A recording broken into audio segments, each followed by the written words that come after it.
Buenas tardes. Bueno, primero, pues muchísimas gracias a Claudia, Gustavo, a la gente de Conavio y obviamente del ITAM por invitarme a dar algunos comentarios en relación a lo que a mí en particular me interesa, que tiene que ver más con las empresas. Podríamos o hemos visto en las presentaciones del día de ayer y el día de hoy en particular, pues muchos aspectos de política pública, ¿no? Entonces, valdría la pena preguntarnos si en algún momento esto tiene alguna implicación en las empresas. Y me parece que la pregunta es válida porque al fin del día, mucho de la riqueza que se genera en este país está dado a partir de la generación de bienes y servicios, ¿no? Entonces, si estamos por un lado buscando digamos, conservar o proteger nuestra biodiversidad, deberíamos también preguntarnos cómo es que este otro agente, que son las empresas, puede ser partícipe de esta iniciativa, ¿no? Entonces, lo que voy a tratar de presentarles es básicamente una radiografía de cómo piensa una empresa para que de esa manera podamos nosotros vincular los aspectos de biodiversidad hacia las acciones específicas.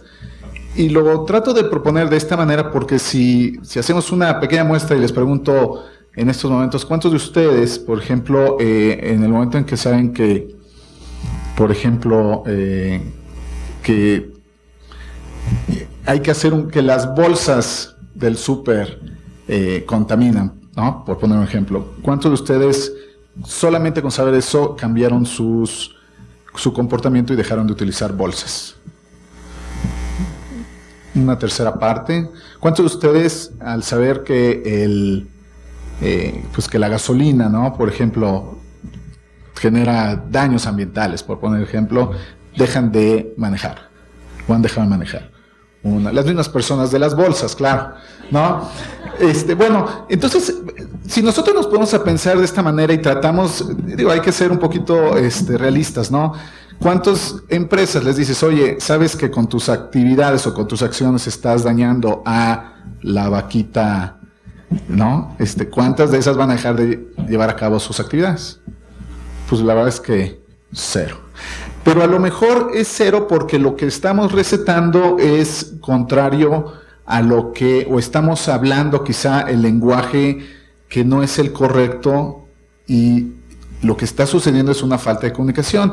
Cambiaría si nosotros generáramos los incentivos para que las empresas, como las personas, cambiaran su comportamiento, ¿no? Entonces, lo que pretendo presentarles es básicamente una radiografía de en qué partes o cómo piensa la empresa para que en la medida en la que nosotros estamos pensando desde una perspectiva de biodiversidad, podamos ver cuáles son los elementos sensibles, que de tal suerte que si nosotros logramos atacar estas partes sensibles, quizá podamos generar los incentivos adecuados para que las empresas cambien su comportamiento, ¿no? Entonces, bueno, por ahí nos vamos a ir. La agenda, básicamente, esta es una visión un tanto no tan, digamos, de biología ni de economía, viene más de la práctica de la administración, y en ese sentido van a ver ustedes muchas grafiquitas, ¿no? Que vamos a hablar un poco de del valor de la biodiversidad, pero para la empresa, la estrategia de la empresa, y después veremos un par de ejemplos y algunos casos empíricos para que vean cómo estamos. Básicamente, el valor de la biodiversidad en las empresas está dado por estos dos elementos: la maximización de oportunidades y la minimización de riesgos potenciales. Si nosotros en ese sentido pensamos que nuestras empresas pueden hacerse de beneficios producto de atacar algunas oportunidades, como pueden ser la generación de nuevos productos, la generación de mercados o nuevos negocios, le puede generar mayores beneficios. Voy a ser más explícito cuando haga la radiografía, pero de momento sepan ustedes que cuando hablamos, por ejemplo, de elementos de biodiversidad, en realidad lo que estamos diciendo para las empresas es que queremos maximizar sus oportunidades utilizando la biodiversidad como un bien. Y la minimización de los riesgos está dada precisamente por la capacidad que tiene la empresa de internalizar algunos riesgos que le pueden generar costos, ¿no? Como pueden ser costos operativos, de regulación o reputacionales, algunos casos financieros o hasta de mercado. Esta información, por cierto, la obtuve de el TEEB, ¿no? Para las empresas, entonces no me lo inventé yo, se lo inventaron ellos, ¿no? Además de eso, nos están diciendo de una manera muy clara. Y digo, estoy básicamente citando me parece que a nuestros amigos de TEEB, porque este es el resumen ejecutivo que se le mandaría a las empresas que estarían diciendo, hey, si te interesa, empresa, la biodiversidad, por aquí, o este es el caminito, ¿no? Entonces, es el mismo ejemplo del caminito que yo te diría que para que tuvieras tú que dejar de utilizar las bolsitas o dejar de utilizar tu auto. O sea, esta es la receta, pero no nos está diciendo cómo. Y ese es el problema que están enfrentando las empresas. Nos dicen, si tú llevas a cabo acciones que te permitan disminuir el impacto en la biodiversidad, lo que vas a hacer es que vas a tener una mejora, por ejemplo, en términos de tu dependencia de ellos. Punto número 1. Punto número 2, algunos riesgos y oportunidades derivados de la biodiversidad los vas a poder disminuir. Vas a poder generar sistemas de información, etcétera. Estoy solamente citando lo que es público y que reciben las empresas en estos términos, ¿no? Te van a decir, si tomas medidas para evitar, reducir y atenuar los riesgos producto de la biodiversidad, vas a estar mejor. ¿Sí? Mi punto aquí es, esta es la receta, ¿cómo lo traduzco de forma que a una empresa le sea lo suficientemente claro como para que pueda tomar acciones? De otra manera, nunca nos vamos a poder entender. Me parece que es similar al diálogo entre los economistas y los biólogos con la subasta inversa, ¿no?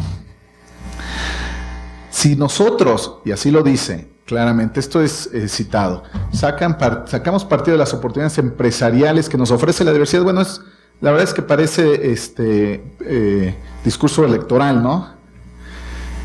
O integramos las estrategias a las medidas empresariales o colaboramos con las empresas, no nos está diciendo nada, y ahí termina el documento. Bueno, el resumen ejecutivo, que es lo que un CEO te va a leer en términos de este documento. Y lo que está sucediendo es que no lo estamos logrando traducir. Para poderlo traducir necesitamos entender cuáles son las entrañas de una empresa. Y van a ver ustedes que hay muchas similitudes en la manera en la que tenemos que pensar en relación a las acciones que se toman para individuos como para las empresas. Y entonces empezar a construir desde las bases y el lenguaje propio de las empresas hacia arriba. El World Business Council for Sustainable Development y el Worldwide Conservation Union te dice que son instrumentos sugeridos para las empresas, algunos de los que hemos estado platicando toda la mañana el día de hoy, ¿no? El pago por servicios ambientales, el mercado de permisos o intercambio de permisos o algunos certificados. Lo mismo. ¿Cómo lo traduzco para la empresa? Esto es básicamente la denuncia. Ahora lo que hay que hacer es ser constructivos. Bueno, si nosotros pensamos en que la empresa, desde una perspectiva tradicional, lo único que hace es que genera, la empresa es básicamente el círculo y es la serie de procesos, si lo que nosotros vemos son solamente entradas y salidas en donde lo que va hacia una parte son rendimientos, que son los accionistas, y hacia el consumidor bienes y servicios, y el ciclo se repite, estamos hablando de un modelo de empresa que se quedó hace 40 años atrás. Es un modelo utilitarista que básicamente ha funcionado en la mente de Wall Street y ha funcionado en la mente de muchas grandes corporativas, muchas grandes empresas, en donde aparentemente lo que soporta a la empresa es la generación exclusivamente de rendimientos. Este argumento, y es conocido en la literatura, es el argumento de un economista muy famoso, Milton Friedman, en 1970. ¿No? Por cierto, hay que darle el crédito al señor, no solamente era uno de los mejores economistas libertario, pero además toda su interpretación de la empresa en este sentido ha sido mal interpretada. En otra ocasión, cuando este foro se llame capitalismo y socialismo, lo podremos hablar, no es el foro, ¿no? Pero bueno, salió despuesito, un par de años después, el argumento de Friedman. Entonces, hoy es Friedman versus Freeman. Pueden buscarlo en Google y van a encontrar muy interesantes comentarios al respecto. Freeman básicamente es el modelo cooperativo, el modelo de los agentes de interés, en el que te dice que la empresa en realidad es el conjunto de todos los agentes que están dentro de una empresa o que tienen algo que ver con la empresa. Entonces, en esa manera, la generación de valor no es exclusivamente de aquí hacia acá, sino que la generación de valor es todos estos elementos. En el momento en el que tú ves esta foto o esta gráfica, básicamente lo que ves es la posibilidad de en algún lugar que quepa a lo mejor la biodiversidad desde la vía de la sociedad o del capital natural. Es decir, en este modelo solamente lo vemos como el uso de productos y en este otro como la posibilidad de incorporarlo al sistema. Ahora, esta es la visión completamente vista de fuera.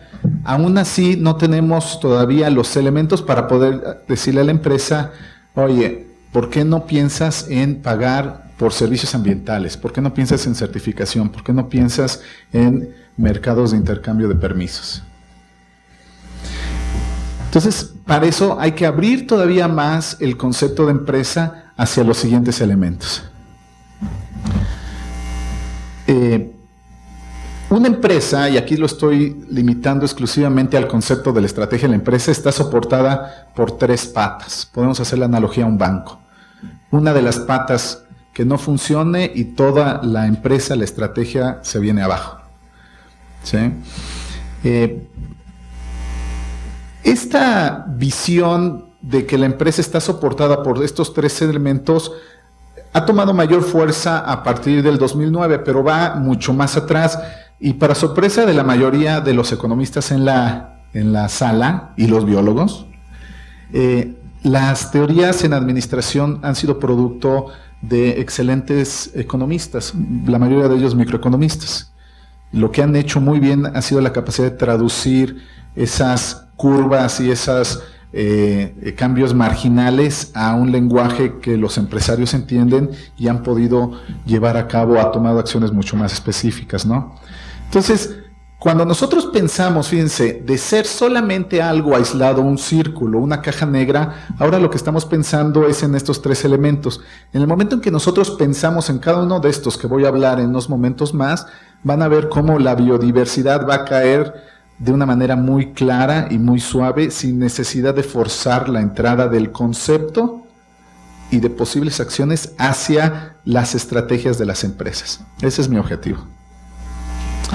Porter, digámosle, el equivalente a, no sé, Darwin para la biología, a ver si no cometo yo aquí un pecado, pero bueno, Porter para administración es uno de los principales teoristas, ¿no? Y él básicamente una de sus grandes virtudes fue el de traducir la curva de la oferta y la demanda hacia el concepto de generación de beneficios y disminución de costos, que a las empresas les hace mucho sentido.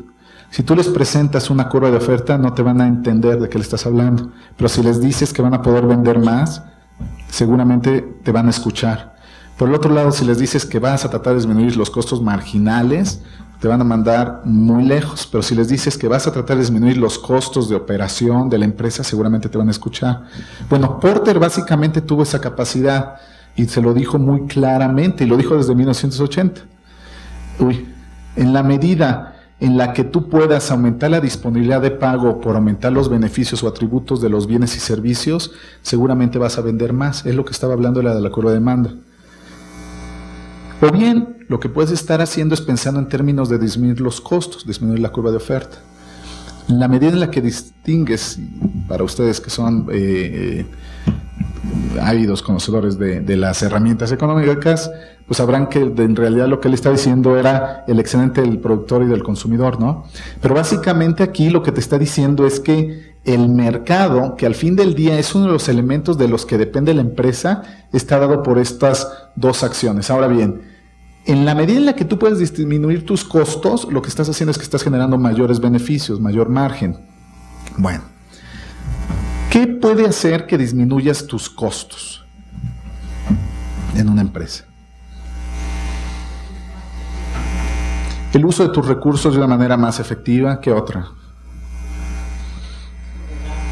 ¿No? Vamos a suponer que ahora tienes autos más eficientes, ¿no? Que utilizan menos o te dan más kilómetros por mayor rendimiento, más kilómetros por litro, ¿no? Bueno, eso es disminución de costos, entre otras cosas, ¿no? Inclusive, Porter, entre otras cosas, en varios documentos ha dicho que la contaminación es una ineficiencia de la producción. Entonces, si tú les dices, oye, no contamines, pues entonces a lo mejor lo que estás haciendo es utilizando el lenguaje equivocado. Mejor diles, oye, ¿qué pasa si utilizas una tecnología un poco más eficiente que disminuya tus costos y de paso, de manera indirecta, disminuyes los costos? En casos de la demanda, se habla y se dice mucho de que hay una disponibilidad de pago mayor por aquellos bienes y servicios que tienen ciertos atributos medioambientales, o al menos eso es lo que quisiéramos pensar. Bueno, la realidad es que sí existe eso, lo que pasa es de que hay que evaluarlo y hay que evaluarlo de una manera muy clara. Aquí el punto es de que en este sentido, en la medida en la que nosotros pensamos que el mercado es una de las tres patas y no solamente la única que tiene la empresa, vamos a poder ver que algunos productos que tienen atributos sustentables o llámale de biodiversidad, entonces podría existir una mayor disponibilidad de pago. En la presentación anterior, Marisol nos comentaba del caso del Palacio de Hierro y del uso de maderas sustentables y que no se estaba comunicando más. Bueno, el ejemplo ahí básicamente, o el uso aquí era, pues la mayor disponibilidad de pago por un bien en este sentido. Entonces, en la medida en la que nosotros seamos capaces de comunicarle a la empresa que a partir de un aumento en los atributos de los productos puede existir, que no necesariamente se va a dar, pero puede existir una mayor disponibilidad de pago de los clientes por esos bienes y servicios, entonces lo que estás diciendo es que está aumentando ese excedente del consumidor, está aumentando la recompra, ¿no? Digo, el claro ejemplo es el Green Corner que dijeron también hace rato. Son carísimos. Bueno, lo que pasa es que ellos están internalizando ese valor para la empresa. ¿Sí? Esa es la primera pata. No nos es todavía muy clara porque la biodiversidad en lo particular tiene que ver con otra de las patas, pero en un momento va a caer solita. Barney, economista, y Hart, economistas también, nos hablan de dos tipos de visiones específicas que hacen que la empresa genere valor, y es la de los recursos y las capacidades. Aquí básicamente lo que estamos hablando es de activos estratégicos. Esos activos estratégicos son aquellos que hacen que la empresa, si no los tiene, comienza a tener mermas en valor.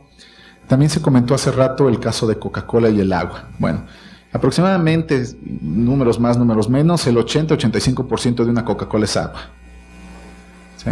Entonces, en el momento en que Coca-Cola no tenga agua, pues no existe Coca-Cola. Así de simple. O bien la tienes que sacar de otro lado, y el otro lado, tener que traerla de otro lado, lo que va a hacer es que te va a implicar costos más altos. Entonces te regresa a la otra parte. Pero en principio aquí es precisamente donde entran todos los elementos de la biodiversidad, al menos unos de ellos, ¿no?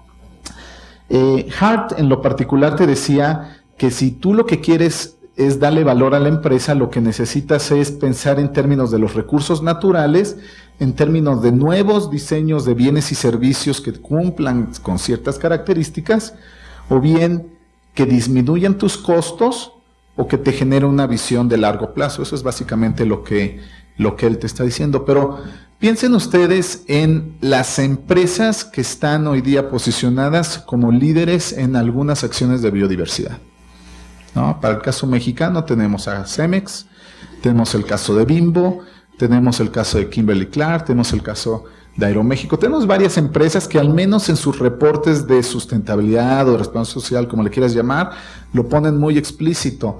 Nuestras acciones de biodiversidad son A, B, C y D. Y todas ellas tienen que ver con la capacidad de mantener y de conservar recursos de los que dependen por completo. Entonces, si nosotros queremos utilizar el documento del TEB y decirle, oye, tienes una serie de riesgos, pues entonces tenemos que decirle en particular qué riesgos, que las empresas lo saben, ¿eh? Pero si nosotros le decimos, tu producto depende completamente del agua, tu producto depende completamente de la biodiversidad del maíz, no sé. En realidad lo que estamos diciendo es que existe un riesgo latente en caso de que no lo conserves. A diferencia de tener que utilizar la política pública como si fuera algo demasiado amplio. Existen otros tipos de recursos, los humanos y los financieros, que también se consideran. Pero en principio lo que a nosotros nos interesa para efectos de esta plática es la de los naturales. La segunda de 3 patas. Si no tenemos las 3, se cae por completo la estrategia de la empresa. Después tenemos una que es institucional. A los economistas les encanta escuchar el nombre de Nord, Williamson, Ostrom, que pues también ya se nos fue, sociólogos como Powell, DiMaggio, que básicamente te están diciendo que las empresas también dependen de las reglas del juego. Y las reglas del juego generalmente son de 2 formas, las formales, la que básicamente implica la regulación que es codificada, que requiere reforzar la norma, que es universal, que depende de un sistema judicial, etcétera. Y tienes por otro lado la autorregulable o la no codificada, que son las informales, ¿no? Por ejemplo, cualquier legislación en la LGEPA con sus reglamentos va a estar dada desde en el primer sentido, mientras que las que tienen que ver con los esquemas, digamos, más voluntarios o autorregulables son informales, que solamente tienen una implicación para ese conjunto de empresas, ¿no? El caso, por ejemplo, a nivel mundial de Responsible Care, que es para la industria química, es una norma informal, porque solamente aplica para ellos. Bueno, en la medida en la que nosotros consideramos que las empresas también dependen de estas normas, que son o bien formales o informales, lo que estamos haciendo es que le estamos comunicando de una manera muy clara lo que deben o lo que no pueden hacer. Inclusive, todo este asunto de el ISO 14000, la empresa socialmente responsable, es decir, certificaciones, entran en este esquema. Por supuesto que lo que están haciendo es que están calificando a la empresa bajo ciertos criterios y te están dando una estrellita, ¿no? Y esa estrellita es un elemento institucional que hace que la empresa pueda tomar mejores decisiones, ¿sí? Entonces, y vaya, todo esto está documentado. En realidad, aquí lo único que yo estoy tratando de hacer es sugerir cómo podríamos nosotros pensar en términos de la biodiversidad y su vínculo con la empresa. Hemos visto que son 3 elementos básicos: el mercado, los recursos y las instituciones. Y ninguno de ellos aislado por sí solo va a hacer que nosotros o que las empresas tengan la capacidad de adoptar o hacer frente a algunas de estas necesidades. Bueno, algunos ejemplos de lo que estoy hablando. Yo sé que todos, o no mucha gente ama a Walmart, y menos después de sus casos de corrupción, ¿no? Pero bueno, la realidad es de que para los efectos que nos competen, Walmart es un excelente ejemplo de cómo ha incorporado dentro de las 3 patas que les mencionaba, acciones que tienen que ver con la sustentabilidad y desde luego con la biodiversidad, ¿no? Por ejemplo, comercializan 771 productos, bla, bla, bla, que son biodegradables, ahorradores de agua y ahorradores de energía. ¿Dónde quedó la biodiversidad ahí?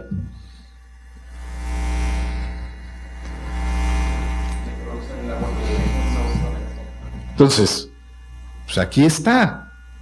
O sea, existe, lo que pasa es que no existe el pájaro emplumado aquí, existe una acción específica, ¿no? Bolsas de plástico, 30% menos, ¿sí? Son acciones específicas que tienen que ver, esto tiene que ver, por ejemplo, con regulación, esto tiene que ver con costos y demanda, la parte del mercado, ¿sí? Asesoramos a 152 pymes en la elaboración de proyectos de coeficiencia, diseño de nuevos productos, ¿sí? Antes, si ustedes alguna vez llegaron a comprar en Walmart, no sé si han ido a Walmart, pero para quienes hayan ido a Walmart y querías comprar tú pues una herramienta, te venía con un empaque de plástico. ¿Tú has ido a Walmart? No. Yo sé.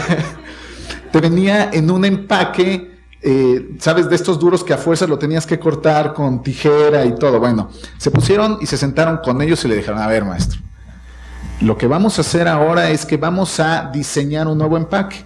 Entonces, diseñar un empaque muchísimo más compacto, que les permitió eficiencias del siguiente sentido. Para el productor pudo transportar más, ¿sí? Con costos menores, en un empaque menor. Mismo producto, empaque menor. Pudo transportar más, había en anaquel más desarmadores, ¿sí? Y había una reducción en precio, básicamente. A partir de una acción, llámale de sustentabilidad, llámale de biodiversidad. Reciclan desechos, etcétera, ¿no? Este es el ejemplo de una de las empresas que nosotros consideramos como medio diabólicas, pero bueno, ahí está. Cemex. Cemex, entre las acciones que pretende llevar a cabo, es la de mitigar algunos de los impactos ambientales que ha llevado a cabo a partir de la extracción o de la extracción en las minas, ¿no? Y lo que ha hecho es que ha convertido, como ya no la puede regresar a su estado original, lo que ha hecho, entre otros, ha sido hasta parques ecoturísticos, ¿no? En algunas de ellas, ¿sí? O tratar de mitigar la contaminación o algunos de los efectos propios de su operación como cementero. Todos amamos a Bimbo y fíjense qué interesante. En la medida en la que nosotros pensamos en lo que hace bien la empresa, que es en este caso vender pan y vender mucho pan y distribuirlo muy bien, nos podemos dar cuenta de la importancia que corren algunos recursos, en este caso agua y también cereales, por ejemplo, ¿no? Para la venta de nuestros panquecitos o lo que nos comamos. Entonces ellos han integrado en su estrategia captación de aguas pluviales, conservación de acuíferos y apoyo en reforestación. Nosotros lo conocemos como Reforesta México, pero básicamente esa es la acción y tiene que ver con biodiversidad. Va directamente atacando hacia la estrategia de la empresa en una de las 3 patas. De ahí que ha sido muy exitosa esta acción. Esta yo no me la creía, pero bueno, para que vean que también en el aire se hacen algunas. Es patrocinador del zoológico de Chapultepec, dirán algunos, pero es que el zoológico pues, no es muy sustentable o no hay mucha biodiversidad, pero bueno, es una manera de entenderlo, ¿no? Entre otras, lo que hacen ellos muy bien es el transporte de gente o de carga, o en este caso a lo mejor sería una mejor estrategia para ellos hacer conservaciones de reducción de emisiones de carbono, ¿sí? Es una alternativa. Mi punto aquí es cómo le estamos comunicando a las empresas que existen algunas acciones y cómo las podemos nosotros traducir de una manera que sea mucho más clara. ERDES. Bueno, aquí el biólogo nos podrá decir cómo o cuántas vaquitas se han salvado a partir de utilizar algunos procedimientos distintos en la pesca del atún que hace, por ejemplo, ERDES. Primero, en zonas, ya no puedes pescar en zonas protegidas, ¿no? Pero seguramente han colaborado en la pesca del atún de aleta amarilla para que no haya delfines, ¿no? Exacto. No, bueno, es una visión, o sea, no podemos nosotros entablar nuestra visión necesariamente las empresas, pero es acciones marginales que nos pueden ayudar a pensar de una manera mucho más clara. Monitoreo del atún que hacen muy bien. Seguramente, como son productos de consumo, habrá algunas otras acciones que pudiesen utilizarse. Muchos de ellos vienen de la agricultura. Aquí tenemos Kimberly Clark. Kimberly Clark tiene políticas que les están permitiendo hacer uso de fibras y celulosa que vengan de bosques que no son, vaya, no necesariamente sustentables, pero al menos no son ilegales, o que no vienen de áreas en donde existen especies en peligro de extinción, además de que tienen algunas acciones de manejo sustentable, ¿no? Entonces, ¿qué tiene que ver esto? Pues es que ellos lo que hacen es que venden papel. Entonces, si quieres vender papel, tienes o puedes formalizar esto de alguna manera con la cadena de valor de la empresa. Bueno, ya para terminar, 2 láminas más, para no hacerse la cansada y regresar a la parte romántica de la biología y la economía, ¿no? Le preguntamos a las 500 empresas más importantes en México, de acuerdo a Expansión, cuáles eran, entre otras, cuál era su percepción en relación a la cantidad de cosas que hacían en términos de sustentabilidad. Nos sorprendimos que la mayor parte de ellas son bastante activas o regularmente activas en el manejo de recursos energéticos, de agua, parcialmente de algunos otros recursos naturales, en reducción de desperdicios y en algunas otras acciones, ¿no?